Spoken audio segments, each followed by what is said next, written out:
Talking about things that look impressive, big up GQ. GQ have released this article featuring a look into Virgil Abloh's expansive archive, RIP to the GOAT.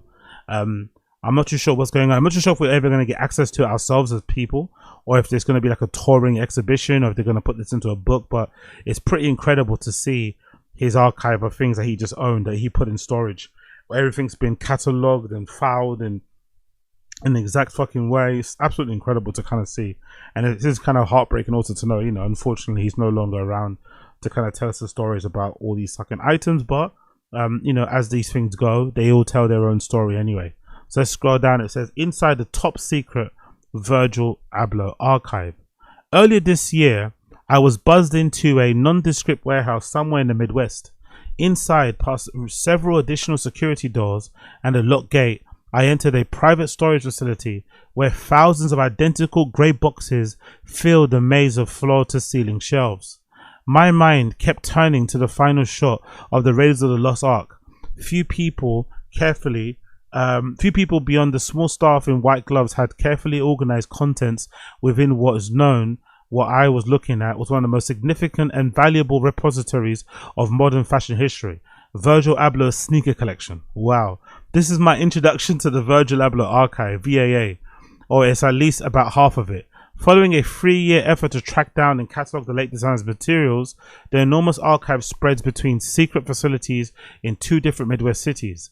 Collectively, they house approximately 20,000 garments, shoes and bags and documents, pieces of art and personal mementos that belong to the most prolific creative force of our time. Of his time, sorry. Abloh worked with a legacy in mind. Well before he was world famous subject of museum retrospective, he had a keen instinct of what would preserve, placing his college notebooks, portfolios from architecture school in a cardboard box that eventually made it on his way into storage units. Alongside Virgil's practice as a creator, he tended to work and think archivally. His as collaborator Mahfouz Sultan, who serves as co-director to archive. I wonder if that's a part of success. Actually thinking about how you'd be remembered. I wonder if that plays a role in determining your success in the arts and shit. Actually thinking about how people will remember your work, how they're going to view it, how it'll be catalogued, how it'll be displayed, you know? Actually thinking, I guess it goes the same with when you design garments, right? Thinking about how it's going to hang on the rails, how it's going to look on a mannequin, how it's going to move down a runway. It's pretty impressive, man. And again, it kind of, you know, all paid dividends, because now people look back at those sketches and think, oh my God. It kind of reminds me of like those early sketches that you see Tyler the Creator do of his career, of his designs, of things that he was looking forward to doing. I think it's kind of, it's almost like a version of like journaling, or no, of what you call it, or putting stuff on a vision board. You know, it almost has the same sort of like vibe towards that sort of stuff. So there's probably some utility in it there. It continues. By the time he founded Off-White, then as an artistic director for Louis Vuitton Men's, everything Abloh touched was filed away. From the final pieces to the notes to the models, the prototypes along the way. According to his former chief of staff, I don't know how you spell that guy's name. Is it Atitian Selvendran? Now chief operating officer of Virgil Abloh Securities, which oversees the archive.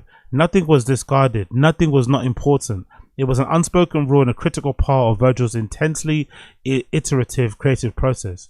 At the same time, he was equally an archivist of sorts, obsessively purchasing the work of designers he admired. Selvendran describes a steady stream of online purchases arriving whenever they were working, or simply going straight to storage, barely passing through Abloh's hands. In Chicago, when I unwrapped a stash of important Raf Simons coats, over a dozen in all, I realized the tags were still attached. That's incredible, isn't it? That's incredible. Literally buying stuff for your archive only. I know people have done that before. I know I've done that before in the past, where you purposely buy a piece. It's not even your size. You just buy it so you can own it, so you can look over the details, analyze the hang tag, the wash tag, the construction, look at the materials. It's fucking fascinating to kind of see, especially if you're as fashion obsessed as I am and you're kind of looking at all these images on Vogue.com and you're like just obsessed with it. You might see it in editorials, but you never fucking felt it.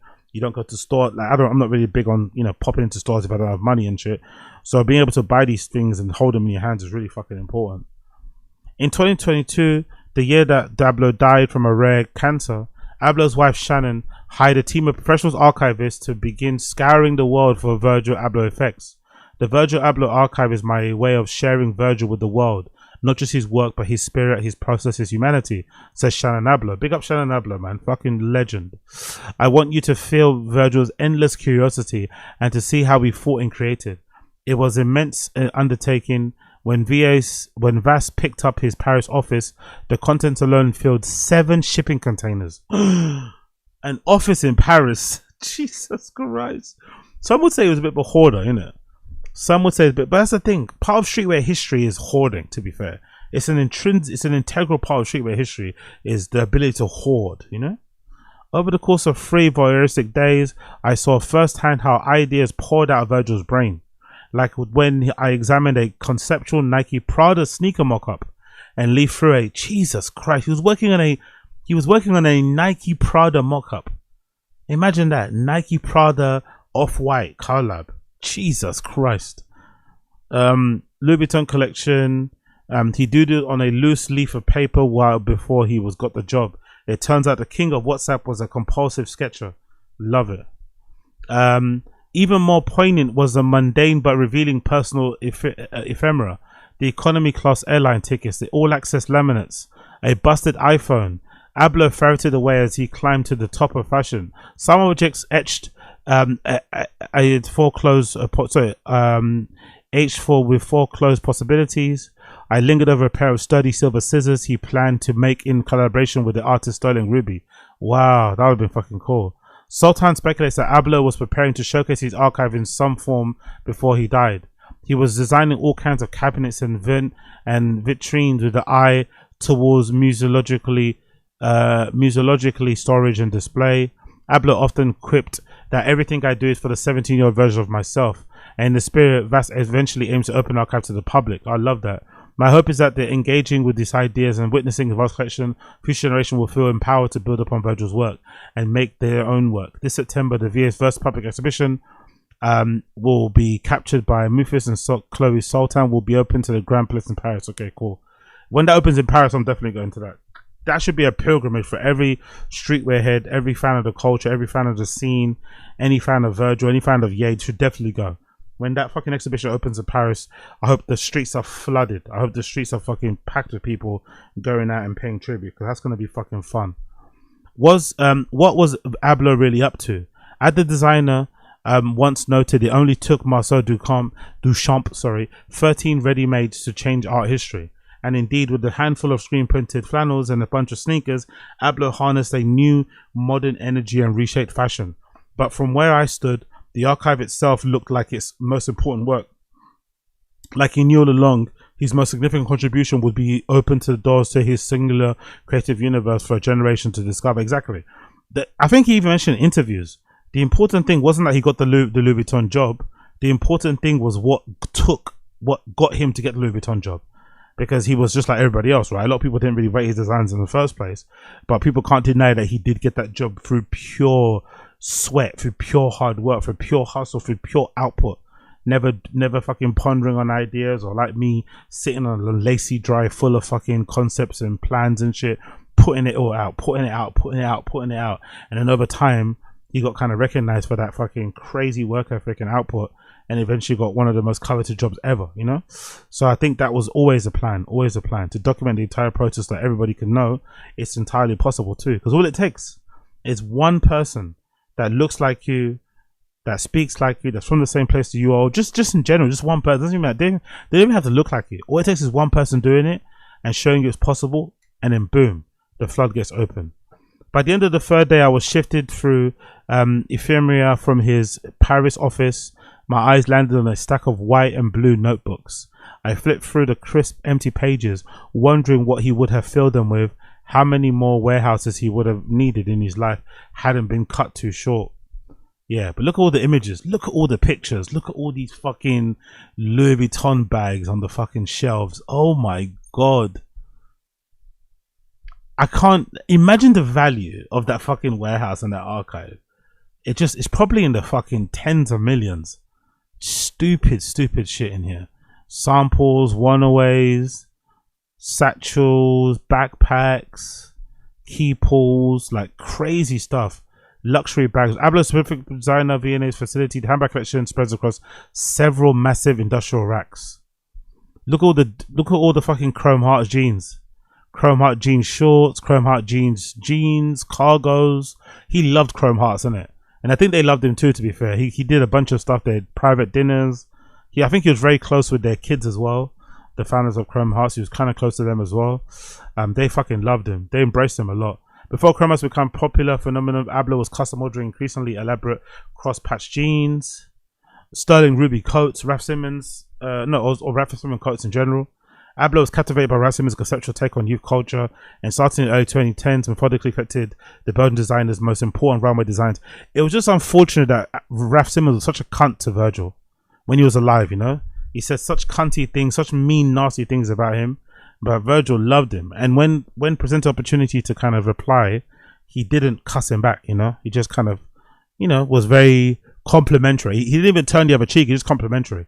By the way, that's a custom rack, isn't it? That's a custom design he's got there, rail. That's really fucking cool. If you can't see it, it's like a blue, you know, it's blue.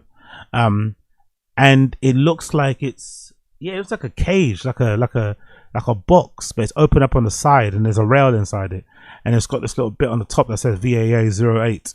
So I guess these are all numbered rails. Really fucking cool idea. He designed his own rails. Fucking love that. Oh, look at that.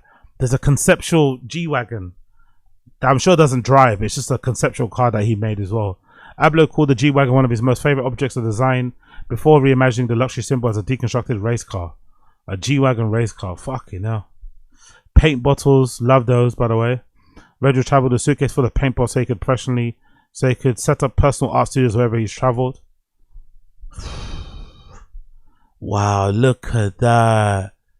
Linea Rosa Nike. Prada and Nike pitch. When Abloh had an idea for a product, no matter how far-fetched, he would drop everything and mock it up. Look at that. He designed this idea for... They look like... I don't know what those shoes are. Those Air Maxes are. But he put that red Prada line at the back of it.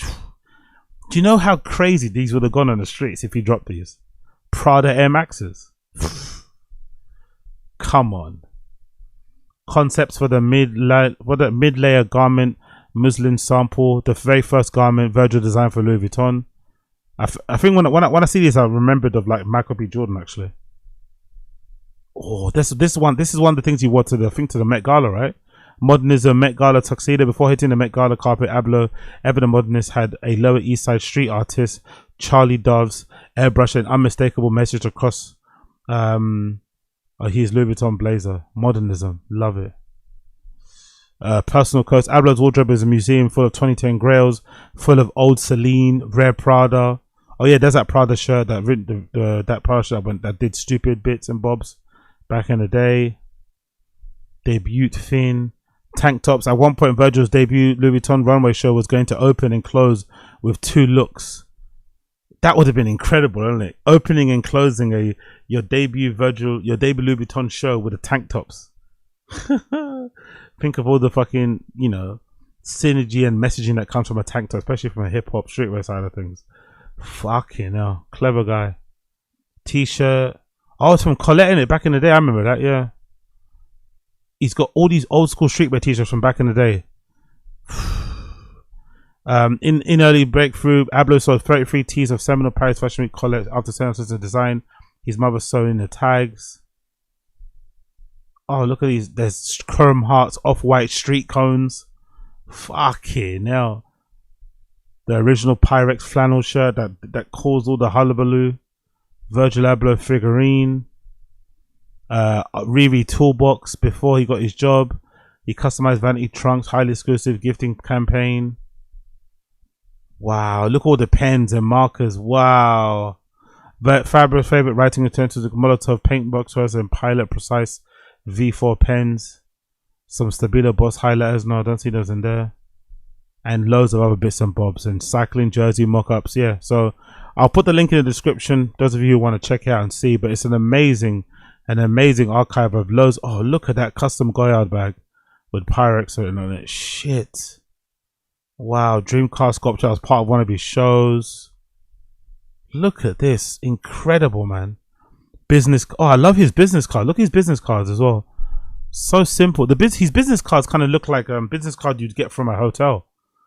It's got his names on it. Virgil Abloh. It says, what's that? It says men's artistic director. I think yes, his Louis Vuitton business card. Men's artistic director, Louis Vuitton address and shit and phone number. His business cards are fucking incredible. Wow, I love those. But yeah, the full link will be in the description later on.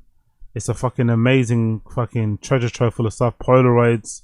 Lucas Sabat in one of those Polaroids. There's a Moncler vest. Oh, the iconic Moncler vest. Wow. The iconic Moncler vest that he wore during that picture at Paris Fashion Week with fucking Virgil and all them. With Kanye and all them, man. When they were dressed up all dorky. That first Paris Fashion Week. Fucking no, he's got everything. Yeah, that Supreme box logo he designed for Chief Keef photo tee. Amazing. I don't know why this never released actually. I wonder why it's never. Hopefully they put it out in the future sometime. I wonder why they never put it out. Oh, one of my favorite things that he ever done was his custom Pioneer CDJs and DDM. Completely see-through, kind of harkening back to the old school days of like early 2000s electronics when stuff was see-through and you could see all the fucking bells and whistles underneath the circuit boards, the LEDs. Oh, so fucking cool. And there was no labeling, no fucking no writing, labeling on any of it as well. It's custom Pioneer CDJs and DDM. While juggling his many designs, Virgil DJ'd 100 to 200. Honestly, hit this figure out. This guy, I don't think we're ever going to find anyone that's going to work as hard as this man. While designing, Abloh still DJ'd 150 to 250 nights a year. He asked Pioneer DJs to take and make a transparent version of his favorite kit, which he debuted at a legendary Coachella performance. Of course they did it, by the way, because it's fucking Virgil Abloh, but fucking hell. Fucking hell. On top of running, what, 2 brands, all the collaborations, he still ended up DJing 150. And I said before, when I DJ, I'm gonna want to do less than 100 gigs. Less than 100. Maybe close to 50 a year on top of everything else I'm doing. And this guy was doing 150. Plus everything else he's doing, plus looking after his family, being a present dad and shit. Insane.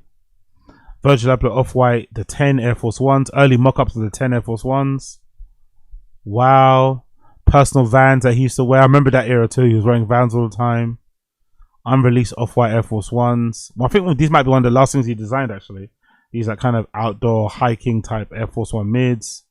A prototype of the early 10 Air Max 90.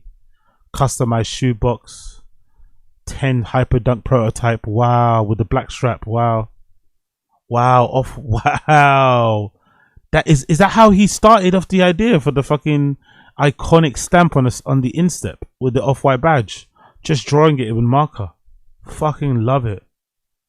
Early ideas and early ideas of the Nike Air Max 97. I think it's done with masking tape as well. The cover of Kyler Block, the top.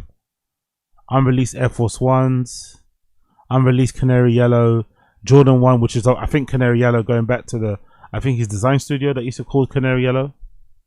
Oh, he's got a pair of Tom Sachs Mars Yards 2.0s. Wow, that's a beautiful shape in it. Fucking hell. Unreleased Louis Vuitton Air Force Ones. These kind of look like Celine shoes, isn't it? Such a honestly, you fucking smashed it. I've got these MoMA Air Force Ones. Too much shit, man. Too much amazing stuff. Louis Vuitton sample Air Force Ones. Look at those. Jesus Christ. Those middle ones there and that red one, that kind of Captain America colorway, like, god damn. So hard. So fucking hard. Freeway collaboration, isn't it, right? So Off-White, Louis Vuitton, and Nike Air Force One. Will we get that ever again? Doubt it. Sample trench coat, Wizard of Oz themed. Wow. Hard drives and USB full of ideas and shit. Graphic archive. So many things in there. Off-White camo jackets. Different Alassa gradient chairs. I love those also. Unreleased jackets featuring Martin Luther King and Le Corbusier. These are Louis Vuitton. They didn't come out. Wow. Wish they come out, man. That would have been amazing. I guess two most important people to him in his life and his practice. You love to see it. Personalized key pull. Dapper Dan jacket. Some of the stuff is just Mason Margiela pieces that he owned, his personal collection.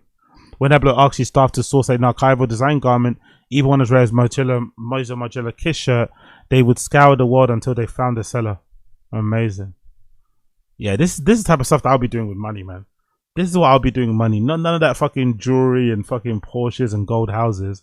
Let's go into the archive and buy every single piece. That's what I'm gonna do. Once this fucking shit pops up, I'm buying every fucking single piece that I sold. Especially my Supreme and early Bape shit. Every single piece, buying it all barking back. Shark hoodies, camo snapbacks, like varsity jackets, backpacks, long sleeves, parkas, the whole fucking shebang. They're all coming back. Yahoo JP, here I come. Ceramic mugs featured here as well. A part of Abloh's independent art practice was much of the pottery he designed was never publicly shown. Wow. So he just randomly made like cups and shit for himself at home. Love it. VA archive box there. Chrome House office supplies.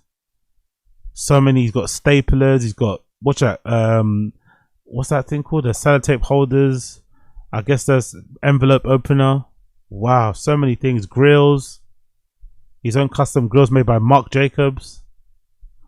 Letter to Louis Vuitton CEO Michael Burke. Many thanks for the faith and support. What an incredible time to create. Here's to an excellent start. Love, Virgil. Wow, love it. And the arrow pointing down to from the desk of Virgil Abloh is fucking brilliant too.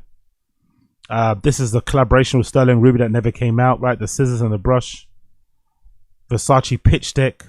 He's always pitching stuff, innit? At the time, parties denied rumors that Virgil was in talks to join Italian House creative director, but his mood board says otherwise. So he was rumored to link up with. Wow, that would have been incredible, wouldn't it? He would have killed at Versace too. Actually, Versace might have been an easier thing to kill than Louis Vuitton. Thinking about it, Versace may have been an easier thing to do. He would have conquered. He would have killed at Versace. Black Flag by Arthur Jaffa. Abloh placed his own art, traditional Jaffa, who politically charged blackness, consumers, and mass media. There's a Black Flag piece there. Black Flag by Arthur Jaffa. You've got online ceramics t-shirts. Black Switzerland memo. This was the title of an ambitious art exhibition in Paris that Abloh planned before his passing. Wow. So yeah, big up Virgil Abloh, man. I can't wait for that fucking I can't wait for that archive to be open in Paris for all of us to see. Definitely gonna make the pilgrimage over there to kind of check it out. But I do recommend you check out the article yourself. I actually give you the archive link so you can kind of bypass the fucking paywall. But it's a really fucking cool article. I'll obviously put it in the description too. But if you're watching, it's available in the stream chat so you can check it out yourself as well. It seems like a really fucking cool article. And Virgil's the fucking GOAT. Virgil's the fucking GOAT. That doesn't need to be repeated or said again, but I'll say it anyway. I'll say it anyway.